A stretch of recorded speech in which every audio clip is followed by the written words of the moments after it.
오늘 말씀의 제목은 소망의 선포입니다.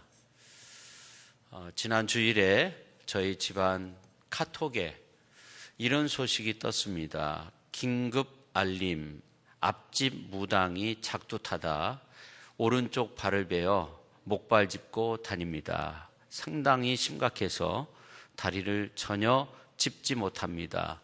영혼 구원을 위해 기도해 주시기 바랍니다. 저희 아이들 고모가 가족 카톡방에 올린 내용입니다. 마음 먹고 전망 좋은 시골에 집을 마련해 가지고 아주 재미나게 그렇게 살고 있는데 바로 앞에 2층 집이 들어서더니 무당 본부가 들어선 겁니다. 작두를 타고 또 입에 무슨 바늘 같은 걸 이렇게 꽂고 그런 무당이 자리를 튼 거죠. 그런데 그 마을은 군산 성산에 있는 한 10가구 정도밖에 살지 않은 적은 마을인데 이런 일이 일어나니까 동네 주민들이 모여가지고 가기 시작한 거예요. 그리고 한 6개월 정도 지나고 난 뒤에 이런 일이 일어난 겁니다. 물론 그 어간에 많은 일들이 있었어요. 저도 이제 그곳에 가서 한두 차례 예배인으로 하였고 또 미국에서 목회하는 형 목사도 그곳에 가서 예배인들을 했습니다. 그리고 이제 본교회 목사님도 가서 예배인들을 했어요. 제가 예배인도 할 때 그런 말을 했어요. 작두 타는 무당은 작두 타다 밟히면 끝이다. 찬송하고 기도하자. 아멘이 얼마나 큰지 몇 명 안 되는 분인데 예배 인도를 못할 정도로 그렇게 아멘이 컸어요. 근데 알고 보니까 그 무당이 전에는 교회에 다녔다는 거예요. 그래서 더욱더 많은 사람들이 그 무당을 위해서 기도했는데 그 무당 이름이 아주 길어요. 좀 특이해요. 작두 타다가 이 무당이 완전히 다리가 다쳐서 발을 벤 거죠. 힘을 못 쓰게 된 거죠. 혹시 말씀 듣는 여러분 가운데 그 무당을 위해서 예수 믿고 구원받을 수 있도록 기도해 주시면 감사하겠어요. 저는 이제 그 문자를 보면서 소망의 선포라는 것이 바로 이런 거구나 그런 생각을 했어요. 아름다운 성도가 되기 위해서 있어야 할 3가지가 있잖아요. 우리에겐 믿음이 있어야 되고 소망이 있어야 되고 사랑이 있어야 됩니다. 그런데 우리가 유념해야 할 것은 믿음과 소망, 사랑은 서로 상충되는 것이 아니고 독립적인 것도 아니에요. 믿음과 소망, 사랑은 유기적인 것, 서로를 연결시켜주고 보완해 줍니다. 믿음이 없이는 소망이 있을 수 없고 또 소망이 없으면 물 없는 샘과 같아서 사랑이 있는 삶을 살 수 없어요. 그래서 고린도전서 13장 13절은 믿음과 소망과 사랑의 존재성에 대해서 말합니다. 항상 있어야 된다는 거죠. 그 중에 제일은 사랑이라는 겁니다. 성도 여러분, 하나님 없이 세상 풍랑에 휩쓸려 한없이 또 내려가는 인생에게 소망이 있겠습니까? 소망의 길은 열려져 있겠지만 소망은 없어요. 세상의 소망은 소망이 아니기 때문에 그렇습니다. 언젠가는 다 무너져 내릴 수밖에 없어요. 마태복음서 24장 41절부터 이렇게 쭉 읽어보면 세상의 소망에 대한 말씀이 나오는데 두 여자가 맷돌질을 하고 있음에 한 사람은 데려가고 한 사람은 버려둠을 당할 것이니라 그렇게 말씀하고 있어요. 두 사람이 맷돌을 돌리는 것이 아니라 두 여자가라고 그렇게 말씀하고 있어요. 원래 이 맷돌질은 굉장히 힘든 일이에요. 여성이 하기는 힘든 일이에요. 근데 왜 두 여자라고 그렇게 말씀했을까요? 맷돌질을 하는 것처럼 아무리 힘쓰고 애써서 무슨 일을 하더라도 주 안에 있지 않는 사람에게는 진정한 소망이 없다는 거예요. 여러분, 세상의 소망은 한순간에 무너지는 겁니다. 그러나 주 예수님을 믿는 자에게 주어지는 주를 향한 그 소망은 달라요. 건축자가 집을 짓는 것처럼 때가 되면 반드시 실상으로, 증거로 나타나게 되는 겁니다. 다시 말해 소망의 삶에는 반드시 믿음과 함께 증거가 나타납니다. 히브리서 11장 1절 2절 말씀을 보면 믿음은 바라는 것들의 실상이요 보이지 않는 것들의 증거니 선진들이 이로써 증거를 얻었느니라, 그렇게 말씀하고 있어요. 그렇기 때문에 믿음의 사람들에겐 절망은 없는 거예요.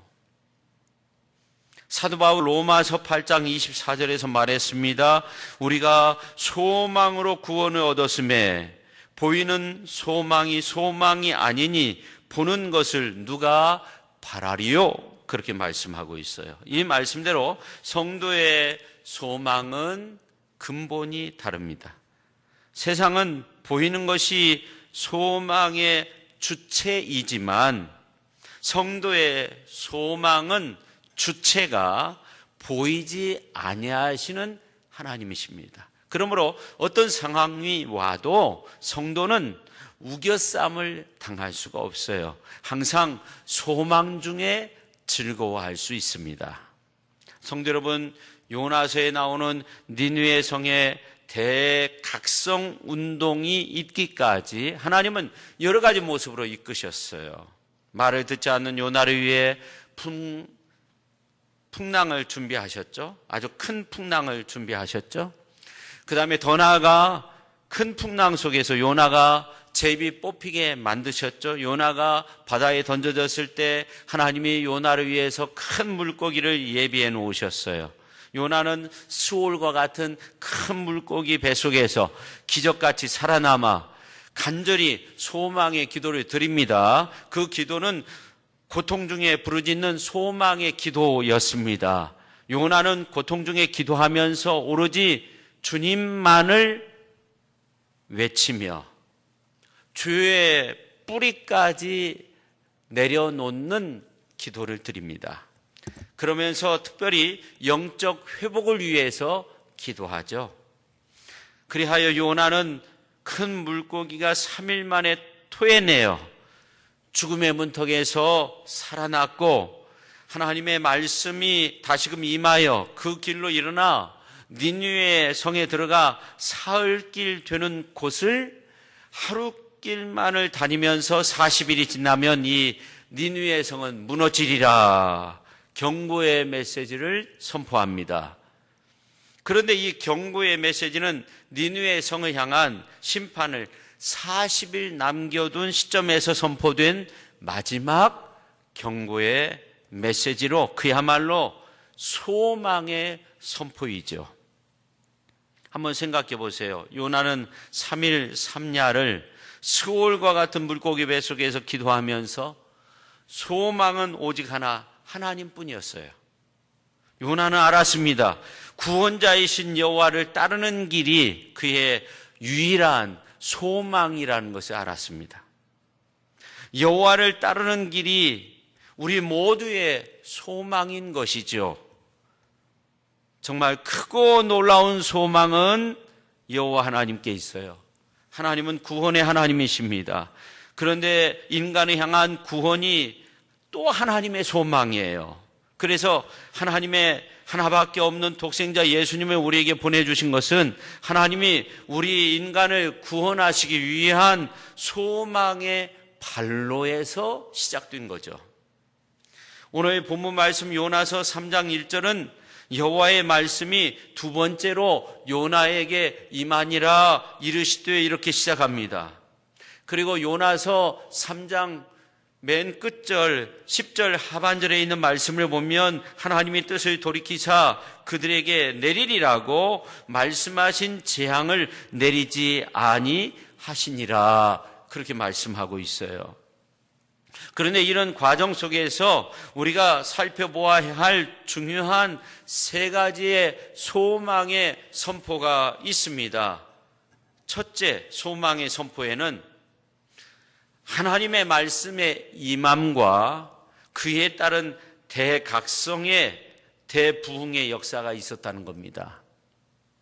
오늘 이제 3장 1절에 있는 말씀을 보면 여호와의 말씀이 두 번째로 요나에게 임하니라 이르시되 그렇게 말씀하고 있어요. 하나님의 말씀이 두 번째 요나에게 임했습니다. 그래서 요나는 사흘길 동안 걸을 만큼 큰 성읍인 니느웨에 가서 하루 동안만 다니면서 하나님의 말씀을 외쳤습니다. 40일이 지나면 니느웨가 무너지리라. 그랬을 때 니느웨의 대각성 운동이 일어났습니다. 오늘 이 시대 속에서 살고 있는 우리들도 하나님의 말씀이 내 가슴 속을 파고들 때 대각성이 시작되는 겁니다. 전에는 하나님의 음성이 안 들리고 하나님의 복음을 전하는 일도 외면하였는데 이제는 하나님의 음성이 들리고 하나님의 말씀이 들리고 하나님의 명령을 깨달아 하나님의 사랑을 가지고 복음 들고 세상에 나가 전하게 되었습니다. 태신자를 작정하고 예배 드릴 사람을 작정하고 초대하고 많은 사람을 초청하고 많은 사람들이 함께 모여 예배에 참여하게 되었습니다. 그때 바로 그 모습이 대각성이 일어나는 모습이죠. 우리는 전에와는 달리 요나처럼 하루길이라도 다니면서 외쳐야 돼요. 요나는 하나님의 말씀을 2번 들었지만 우리는 2번만이 아니라 셀 수 없이 들었어요. 원수의 성읍 니느웨가 아닌 사랑의 성읍 가정과 가까운 친지분들에게 복음을 전해야 합니다. 오늘 우리에게 필요한 것은 소망의 선포입니다. 소망 중에 기도해야 됩니다. 소망 중에 선포하면 놀라운 부흥의 역사가 일어나게 될 줄로 믿습니다. 그 다음에 두 번째, 이러한 소망의 선포에는 경고가 들어있어요. 출애굽기를 읽어보면 이스라엘 민족의 유일한 소망은 노예의 사슬에서 벗어나는 길이었습니다.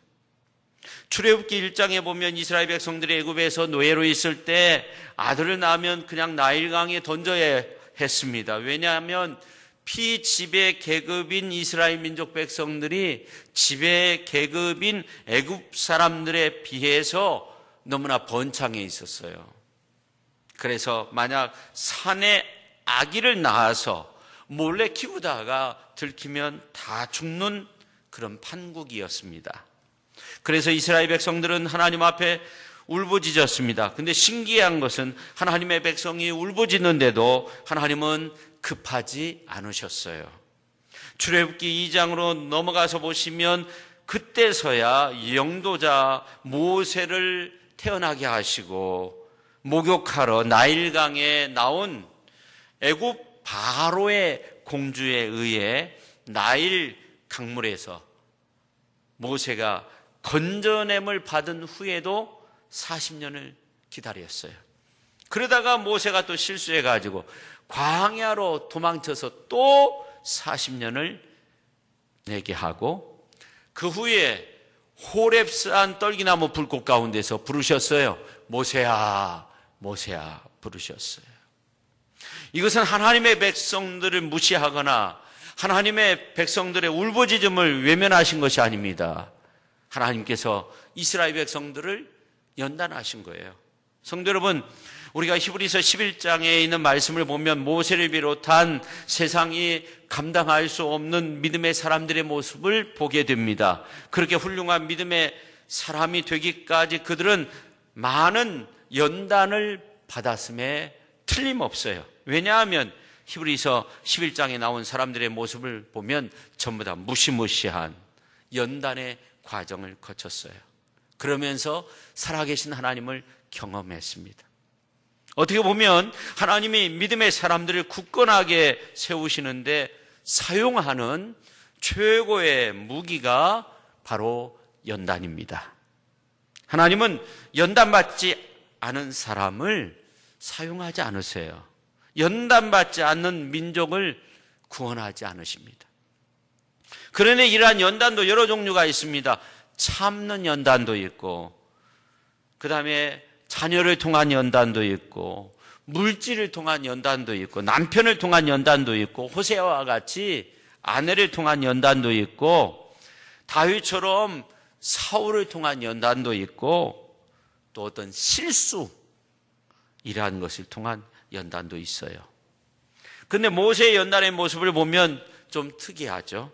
모세가 태어난 지 40년째 되는 해에 자신의 민족 백성들을 괴롭힌 애굽 사람을 때린 것이 죽어버린 거예요. 하루아침에 왕자에서 살인자로 전락해가지고 그 시간부로 광야로 도망쳤어요. 40년간의 광야 생활은 그야말로 멸망의 현주소죠. 왜 하나님의 모세를 그토록 엄한 멸망의 자리로 몰아넣으셨는가 생각해 보면, 모세를 통해서 하나님이 하신 일은 애굽의 멸망을 선포하고 이스라엘 백성들을 구원해내는 일이었습니다. 맨 처음에는 모세가 내가 누구이기에 라고 말하면서 이런 일을 해야 됩니까? 뺐어요. 근데 나중에 애굽에 가서 10가지 재앙을 선포할 때, 멸망을 선포할 때 흔들림이 없어요. 그리고 이스라엘 백성들을 이끌고 광야 생활할 때도 전혀 흔들림이 없어요. 모세는 광야 생활에 아주 익숙한 사람이었습니다. 출애굽 1세들이 하나님을 원망하고 모세를 원망하며 광야에서 거의 다 죽어갔지만 흔들림이 없었어요. 오히려 출애굽 2세들을 훈련시켜서 이끌고 가나안 땅에 거의 이르기까지 전진하고 또 전진했습니다. 이렇게 하나님의 출애굽을 위해 쓰실 만한 적임자가 모세였던 거죠. 바로 그런 모세를 하나님이 광야 40년 동안 철저하게 연단시키며 훈련시켰던 것입니다. 베드로도 마찬가지입니다. 연단받았습니다. 베드로가 예수님을 3번씩이나 부인했습니다. 고난의 현장 속에 있는 주님 앞에서 저주까지 했습니다. 이런 자신의 참담한 모습에 베드로는 통곡하며 회개합니다. 그런데 후에 베드로는 목회하며 성도들에게 이렇게 권면합니다. 베드로후서 3장 14절에 있는 말씀을 보면, 그러므로 사랑하는 자들아, 너희가 이것을 바라보나니 주 앞에서 점도 없고 흠도 없이 평강 가운데서 나타나기를 힘쓰라. 베드로는 목회하면서 흠이나 점도 없도록 오점에 남기지 말라고 그렇게 메시지를 전하면서 나중에 자신이 예수님과 똑같이 못 박힐 수 없다고 해가지고 십자가에 거꾸로 못 박히는 놀라운 목회자가 되었습니다. 저는 오늘 요나서의 말씀을 묵상하면서 여호와의 말씀이 두 번째 임하여 40일이 지나면 니느웨 성이 무너지리라 외쳤던 요나의 모습은 과연 어떤 모습이었을까 생각해 봤어요. 시간적인 차이가 있을런지는 몰라도 요나가 물고기 뱃속에서 소망의 기도를 드리고 나서 하나님의 큰 물고기에게 명하여 요나를 육지에 토해내도록 했습니다. 그리고 곧바로 이어지는 말씀이 요나서 3장의 말씀이에요. 육지에 토해냈다. 그 말씀이 2장 끝절의 말씀에 나오고 그 다음에 3장의 말씀, 오늘 본문 말씀이 나오죠. 근데 1절에 4절 말씀까지 보면 세번역 성경으로 보면 이런 말씀이에요. 주님께서 또다시 요나에게 말씀하셨다. 너는 어서 저 큰 성읍 니느웨로 가서 이제 내가 너에게 한 말을 그 성읍에 외치라. 요나는 주님께서 말씀하신 대로 곧 길을 떠나 니느웨로 갔다. 니느웨는 둘러보는 데만 사흘길이나 되는 아주 큰 성읍이다. 요나는 그 성읍으로 가서 하룻길을 걸으며 큰 소리로 외쳤다. 40일만 지나면 니느웨가 무너진다. 지금 요나는 죽음의 문턱에 지난번에 말씀드린 대로 수월 뿌리까지 내려갔던 사람이죠. 제가 상상하는 요나의 모습은 물고기 뱃속에서 3일 3야를 지냈으니까 몰골이 아니죠. 우리가 쉽게 생각하면 젓갈 속에 3일 있다가 나왔다고 생각하면 될 것 같아요. 그러니 그의 머리, 몸, 피부 온통 상처투성이죠. 수월에서 나온 모습이었으니 말로 다 표현하기 어려울 정도였습니다. 그 모습을 추정할 수 있는 것이 요나서 4장 5절에 있는 말씀을 보면 요나가 니느웨 성읍에서 빠져나와 동쪽에 가서 머물면서 초막을 져요. 그리고 그 초막 아래, 그늘 아래 앉았다고 말씀하고 있어요. 그러니까 요나가 니느웨 성에 가서 이제 심판의 말씀을 선포하고 40일이 되었을 때 일이죠.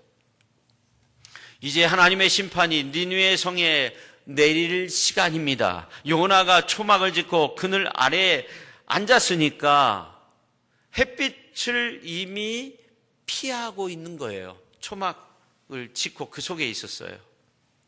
그런데 요나서 4장 6절에 있는 말씀을 보면 하나님이 박넝쿨을 예비하셨어요. 그래서 6절에 있는 말씀을 보면 하나님 여호와께서 박넝쿨을 예비하사 요나를 가리게 하셨으니 이는 그의 머리를 위하여 그늘이 지게 하며 그의 괴로움을 면하게 하려 하심이었더라. 요나가 박넝쿨로 말미암아 크게 기뻐하였더니 그렇게 말씀하고 있어요. 하나님이 박넝쿨을 예비하신 이유는 6절 말씀해 보니까 그의 머리를 위해서라고 말씀하고 있어요. 그의 머리를 위해서. 좀 더 말씀드리면 그의 머리를 그늘지게 하려고 박넝쿨을 예비하신 거예요. 그러니까 요나는 아주 피부가 연약한 가운데 있었던 거죠. 특히 그의 머리는 더욱더 그런 모습이었어요. 그래서 박넝쿨이 다시 한번 그 초막을 덮은 거예요. 지금 초막을 덮었으니까 햇빛을 가리고 있는 거예요. 다시 한번 덮은 거예요. 박넝쿨이. 그의 괴로움을 면하게 하셨던 거예요. 그러다가 박넝쿨이 말라버렸어요. 요나의 머리에 해가 쪼임에 요나가 혼미하고 너무나 고통스러워서 이렇게 말합니다. 스스로 죽기를 구하여 이르되 사는 것보다 죽는 것이 내게 낫다. 그런 몰골로 니느웨 성에 가서 40일이 지나면 멸망한다고 외치니까 요나의 외침은 곧바로 수월의 외침이죠. 그러니 사람들이 몰려들고 삽시간에 소문이 돌아가지고 왕으로부터 모든 사람들이 짐승까지도 죄를 뒤집어 쓰고 회개했어요. 어찌 보면 사는 것보다 죽는 것이 나으니이다. 이 모습이 바로 요나의 모습이죠. 물고기 뱃속에서의 요나의 모습도 니느웨의 성읍을 하루길 걸으면서 주의 말씀을 전하는 요나의 모습도, 그런데 요나의 입에서 나오는 말마저 40일이 지나면 니느웨가 무너지리라. 이런 요나의 몰골의 모습과 매치돼 가지고 요나 선지자의 메시지 선포는 엄청난 임팩트가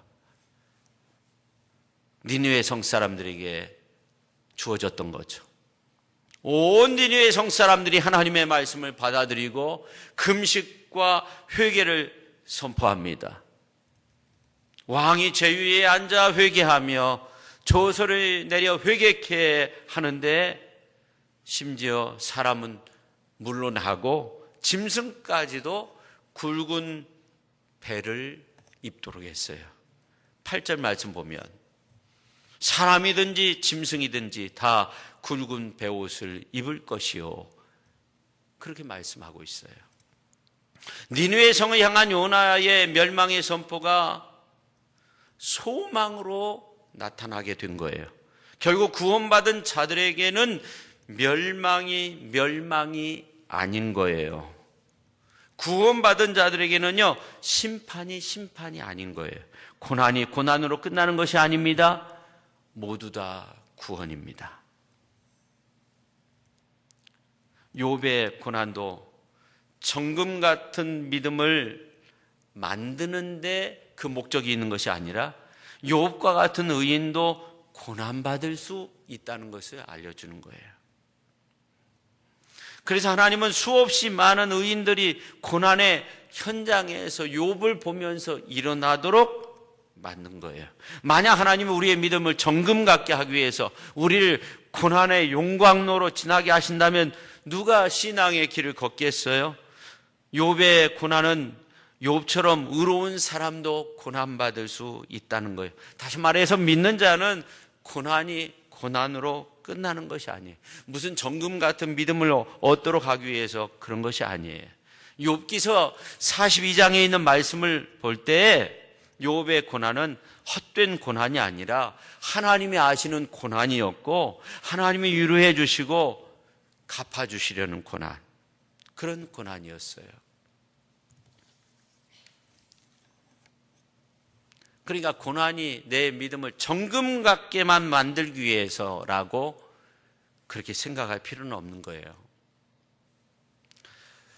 괴테가 지은 말처럼 눈물 젖은 빵을 먹지 않고는 인생을 논하지 말라 한 것처럼 조실부모하고 상처하고 파산하고 이혼하고 암 선고 받아본 사람만이, 다시 말해 인생의 곤고함을 경험한 사람만이 그 아픔에 대해서 말할 수 있는 거죠. 그 아픔에 대해서 선포할 수 있어요. 그 속에서 더 큰 하나님의 역사를 나타낼 수 있어요. 사실 고난은 남의 이야기가 아니에요. 멸망은 남의 이야기가 아니에요. 죽음은 남의 이야기가 아니에요. 언젠가는 나에게도 닥칠 나의 이야기입니다. 그런데 요나 선지자는 죽음의 문턱까지 갔다가 다시 살아난 사람으로 사흘 길을 갈 것도 없이 하루길만 다니면서 니느웨 성을 향해 심판을 선포하니까 회개의 역사가 일어난 거예요. 요나의 모습과 이렇게 잘 어울리면서 요나의 그 선포된 그 메시지가 니느웨 성 사람들에게 아주 큰 영향을 끼친 거죠. 여러분, 주님이 지신 십자가도 구원의 측면에서가 아니라 심판의 측면에서 우리가 바라볼 수 있어요. 주님은 정말 쓰디 쓴 잔을 마신 거예요. 예수님의 십자가 상에 매달려 모진 고난 속에서 6시간 흘렀을 때 예수님이 엘리 엘리 라마 사막다니 나의 하나님 어찌하여 나를 버리십니까 하면서 고통 속에서 울부짖었습니다. 여러분, 십자가는 사형틀이죠. 아주 끔찍한 사형틀입니다. 인간이 가장 큰 고통을 느낄 수 있게 만든 사형틀입니다. 예수님은 그 고통 속에서 절규하셨던 겁니다. 그래서 성경에서도 십자가에 대해서 이렇게 말해요. 고린도전서 1장 23절 하반절에 있는 말씀을 보면 이 십자가는 유대인들이 꺼리끼는 거라는 거예요. 이방인들에게는 미련한 것이라는 거예요. 그런데 그 다음 절이 중요하죠. 오직 부르심을 받은 자들에게는 유대인이나 헬라인이나 그리스도는 하나님의 능력이요 하나님의 지혜라고 그렇게 말씀하고 있어요. 그렇습니다. 십자가가 멸망의 표상이긴 하지만 유대인이나 이방인들에게 꺼리끼는 것이고 미련한 참혹한 사형틀에 불과하지만 구원을 얻는 우리에게는 하나님의 능력이고 하나님의 지혜가 되는 줄로 믿으시기를 바랍니다. 그래서 바울은 다시 한번 말합니다. 십자가의 도가 멸망하는 자들이 미련한 것이지만 꺼리끼는 것이지만 구원을 받은 우리에게는 하나님의 능력이 된다는 거예요. 그러므로 우리가 복음 전할 때 왜 주님이 십자가 상에서 절규하셨는가, 이걸 생각하며 전해야 되는 거예요. 저는 그렇게 생각합니다. 요나가 그렇게 능력 있게 사역을 감당할 수 있었던 것은 그가 수월의 경험을 품고 멸망의 경험을 품고 니느웨를 향해서 외쳤기 때문이죠. 원수의 나라, 원수의 수도였지만 40일이 지나면 이 성이 무너져 내린다는 거예요. 그가 절망을 경험했어요. 그가 사망을 경험했어요. 멸망을 경험했어요. 수월을 경험했어요. 그 가운데 외쳤어요. 40일이 지나면 이 성이 무너져 내린다는 거예요. 우리들도 그렇게 고난받으신 주님을 마음에 품고 복음을 전할 때 다시 사는 하나님의 구원의 능력이 많은 사람들 가운데서 나타나게 되는 거예요. 그냥 수박 겉 핥는 것처럼 그렇게 복음을 전하는 것이 아니라 그 주님의 십자가의 고난을 생각하면서 그 처참한 모습을 생각하면서 예수님 믿어야 산다고, 예수님 믿어야 구원받는다고 그렇게 외칠 수 있어야 돼요. 그 다음에 세 번째, 언제나 하나님의 말씀의 전달자로서 우리가 서 있어야 된다는 거예요. 한국 교계의 모습을 보면 우려의 목소리가 나와요. 신천지로 인해서 몸살을 앓고 있고, 요즘 이제 가끔 터지는 대형교회 문제들이 수많은 교회에게 충격을 주어요. 그뿐만 아니라 교회 안에서 분쟁으로 인해서 사분 오열되는 경우도 있어요. 저는 왜 이러한 모습이 생겨나 할까 생각해 보았어요. 결국 먼저 믿는 우리들이 하나님의 말씀의 전달자로서 바로 서지 못하기 때문이다. 말씀의 전달자가 되어야 하는데 바로 서지 못하는 거예요. 어쩌면 우리는 기도자로서 손색이 없어요. 봉사자로서 잘하고 있어요. 예배 분위기 어떤가 잘 알고 있어요. 찬양 잘해요. 다양한 은사를 가지고 있어요. 교회 운영에 대해서도 잘 알고 있어요. 사람의 심리 상담에 대해서도 많이 배웠어요. 친교도 잘해요. 물질 관리도 변함없이 잘해요. 그런데 우리는 메신저로서의 역할을 못해요. 말씀의 전달자의 모습을 못해요. 이게 한국 교계의 현실이고 우리의 모습이에요. 다시 말해 우리가 말씀의 전달자로서 살려고 하지 않아요. 사도 바울은 로마서 1장 17절 말씀 가운데 보면 이제 16절 말씀부터 이렇게 보면은 내가 복음을 부끄러워하지 않는다는 거예요. 이 복음에 하나님의 의가 나타나 믿음으로 믿음에 이르게 하나니 오직 의인은 믿음으로 말미암아 산다. 그런 놀라운 말씀을 선포했어요. 근데 우리는 이 말씀에서 사도 바울이 말한 내가 복음을 부끄러워하지 않는다, 이 말씀에 대해서 오해하고 있어요. 어떤 생각을 하냐 하면, 뭘 부끄러워해? 그냥 가만히 있으면 되는 거지. 뭘 부끄러워해? 복음 가진 자로서 내가 모른 체 하면 되는 거지. 나 복음 가지고 있어. 모른 체 하면 되는 거지. 뭘 부끄러워해? 뭘 부끄러워하지 않고 이런 게 어디 있어? 그러나 사도 바울의 이 말씀, 내가 복음을 부끄러워하지 아니하노니, 이 말씀을 이해하기 위해서는요, 복음이 무언가에 대해서 알아야 돼. 로마서 1장을 잘 살펴봐야 돼요. 사도 바울은 복음은 유대인이나 헬라인에게 구원을 주시는 하나님의 능력이라고 했어요. 로마서 1장 16절에서 말씀하고 있어요. 그뿐만 아니라 로마서 1장 1절 하반절에 있는 말씀 가운데 보면 사도로 부르심을 받아 하나님의 복음을 위하여 택정함을 내가 받았다는 거예요. 그뿐만 아니라 2절에 있는 말씀을 보면 이 복음은 하나님의 선지자들을 통하여 그의 아들에 관하여 성경에 미리 약속한 거라는 거예요. 이 복음이 성경에 미리 약속된 거라는 거예요. 그뿐만 아니라 사도 바울은 이 복음을 예수 믿는 자들을 사자의 굴 속에 던지는 그런 로마 땅에 가가지고 복음 전하겠다는 거예요. 그런 다짐의 말을 로마서 1장 15절에서 하고 있어요. 그리고 로마서 1장 6절에 있는 말씀을 보면 너희도 그들 중에서 예수 그리스도의 것으로 부름받은 자라고, 너희도 그렇게 부름받은 자라고, 복음의 전달자로서 부름받은 자라고 그렇게 말하고 있어요. 이러한 말씀을 하고 나서 사도 바울이 한 말입니까? 내가 복음을 부끄러워하지 아니하노니, 그렇게 말합니다. 그러니까 내가 복음을 부끄러워하지 않는다는 말은 내가 복음을 아주 철저하게 자랑스럽게 그렇게 여기고 복음에 대해서 확신이 있고 복음을 위해서 내 생명을 걸고 복음을 증거하겠다는 그런 표현이에요. 내가 복음을 부끄러워하지 않는다는 것. 사도 바울은 바로 마가복음서 8장 34절에서 38절에 있는 말씀을 염두에 두고 문학적 고건법이라고 하는데 이걸 써서 사용하고 있는 거예요. 예수께서 무리와 제자들을 불러가지고 이르시되 누구든지 나를 따라오려거든 자기를 부인하고 자기 십자가를 지고 나를 따를 것이니라. 누구든지 자기 목숨을 구원하고자 하면 잃을 것이요, 누구든지 나와 복음을 위하여 자기 목숨을 잃으면 구원하리라. 사람이 만약 온 천하를 얻고도 자기 목숨을 잃으면 무엇이 유익하리요? 사람이 무엇을 주고 자기 목숨과 바꾸겠느냐?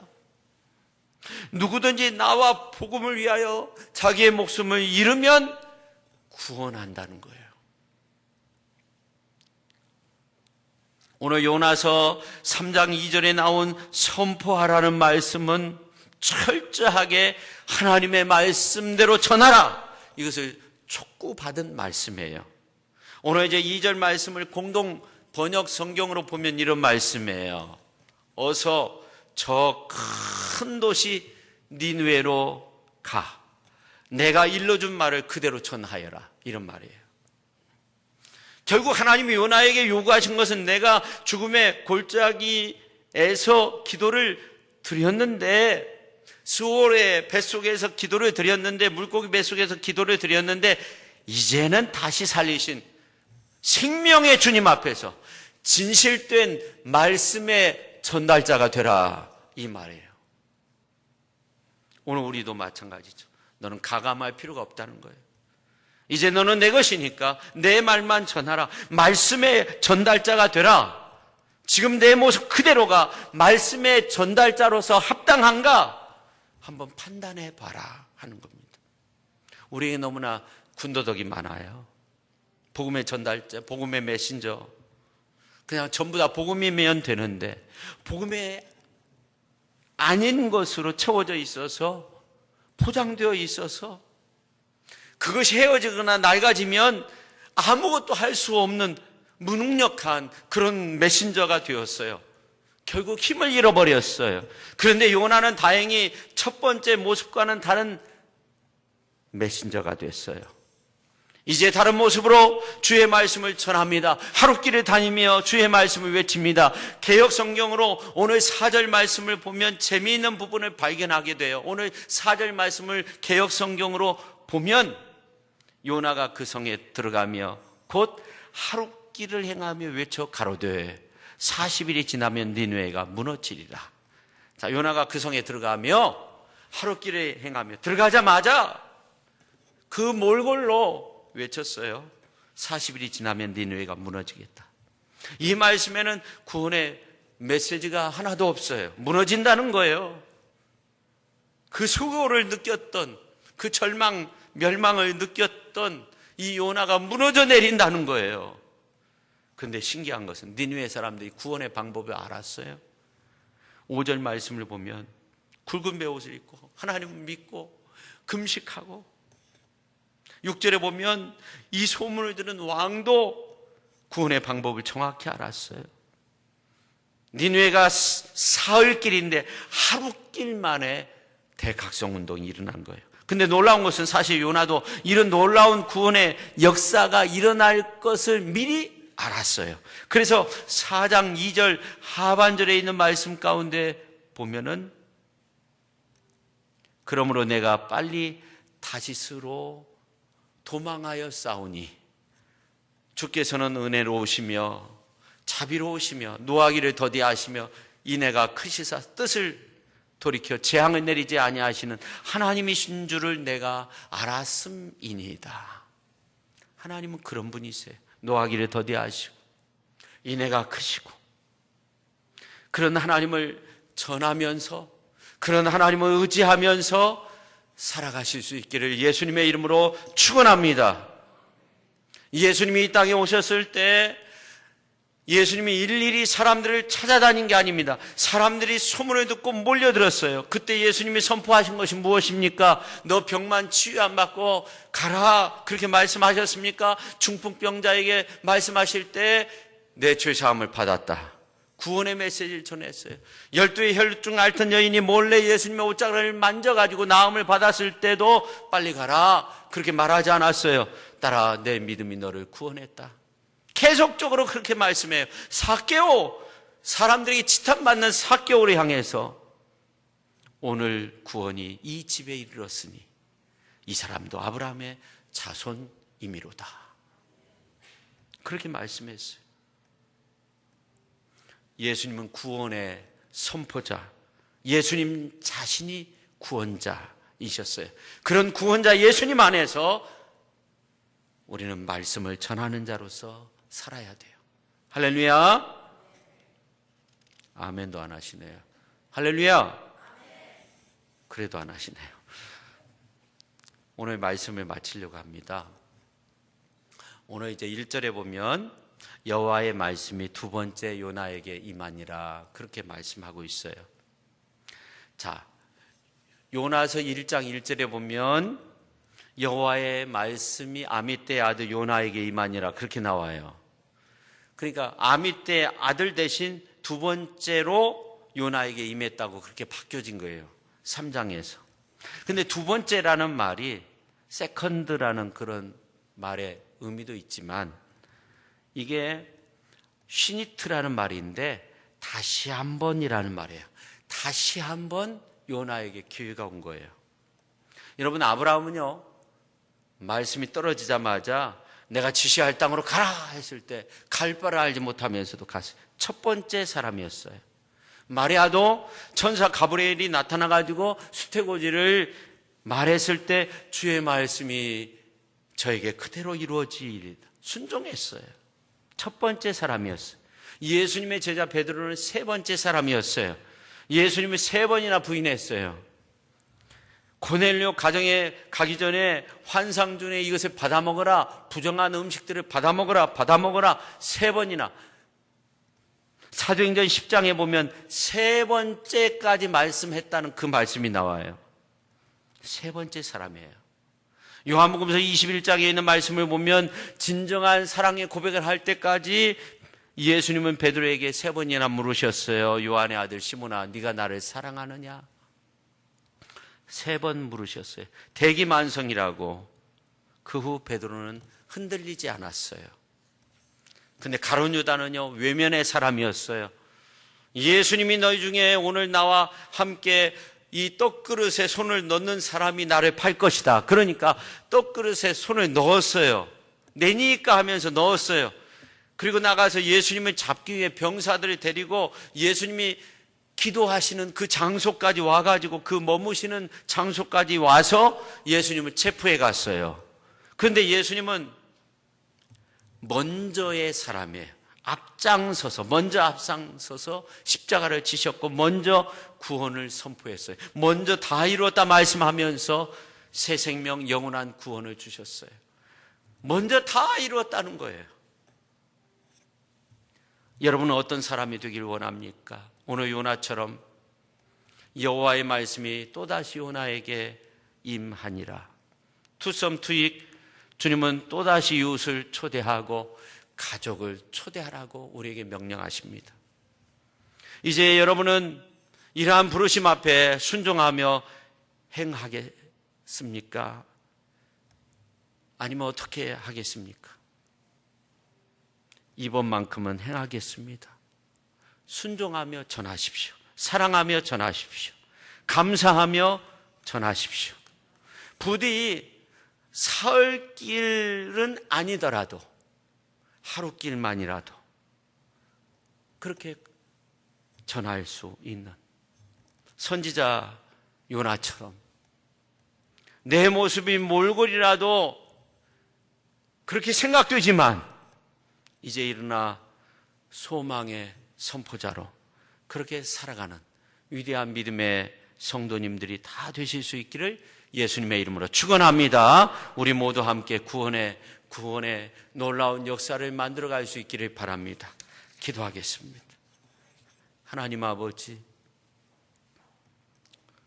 오늘 요나 선지자는 하루길을 다니며 외쳤습니다.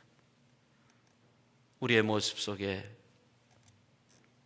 나을 길이 주어져 있지만 그래도 하루길이라도 다니면서 그렇게 많은 사람들을 초대하고 힘쓰면서 구원의 잔치자리를 만들어갈 수 있는 훌륭한 믿음의 사람들 다 되게 하시고 하나님은 우리에게 소망의 선포를 주셨다는 이 놀라운 사실 기억하면서 하나님의 구원의 역사를 만들어갈 수 있는 저희들 모두가 되게 하시옵소서. 예수님의 이름으로 기도하옵나이다. 아멘.